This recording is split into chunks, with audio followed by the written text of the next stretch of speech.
கொளுத்துற வெயிலுக்கு இதமா ஒரு சாப்பாடு அப்படி சொன்னா, இந்த கூல் ஐட்டமும், பழைய சாதமும் மட்டும். இந்த 2 சாப்பாடுமே ரொம்ப இதமா இருக்கும் இந்த வெயில் நேரத்துக்கு.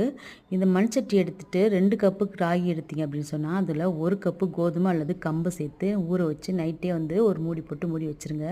நல்லா புளிச்சு வந்துரும். புளிச்சு வந்தத காலையில அடுப்புல வச்சுட்டு, தேவையான அளவு உப்பு சேர்த்து நல்லா ஹைல வச்சு கலந்து விடுங்க. ஹைல வச்சு கலக்கும்போது இந்த மாரி ஸ்டேஜ்ல வரும்போது நீங்க சிம் பண்ணிடுங்க அடுப்பு வந்து. மீன் குழம்பு, புளிக்குழம்பு ஊத்தி சாப்பிடும்போது இந்த மாரி ஸ்டேஜ்ல இறக்கி சாப்பிடும்போது டேஸ்ட் சூப்பரா இருக்கும். இந்த சீசனுக்கு நம்ம மோர் ஊத்தி சாப்பிட்டா தான் ரொம்ப நல்லாயிருக்கும். அப்படியே இறக்கி வச்சு ஆற வச்சுட்டு 1 கப்பு தயிர் சேர்த்து 2 கப்பு தண்ணி சேர்த்து நல்லா கரைச்சி எடுத்துக்கோங்க. கை வச்சும் கரைக்கலாம், நம்ம பீட்ரு வச்சும் கரைக்கலாம். அப்படின்னு சொன்னா மிக்ஸி ஜார்ல விப்பர்ல போட்டு நீங்க திருப்பிட்டீங்க அப்படின்னு சொன்னா ஒரு கட்டி கூட இருக்காது. சின்ன பசங்க வேணான்னு சொல்லாம சாப்பிட்டுருவாங்க. அது கூடவே பொடியா நறுக்கி வச்ச வெங்காயத்தையும் சேர்த்துட்டு சின்ன வெங்காயம் தான் கண்டிப்பாக சேர்க்கணும். அப்போ தான் வாசனை சூப்பராக இருக்கும். உங்களுக்கு தேவைப்பட்டால் மாங்காவும் பொடியாக நறுக்கி சேர்க்கலாம். இந்த மாதிரி செஞ்சு சாப்பிட்டீங்க அப்படின்னு சொன்னால் வெயில்னால எந்த ஒரு மயக்கமும் நமக்கு வராது. செஞ்சு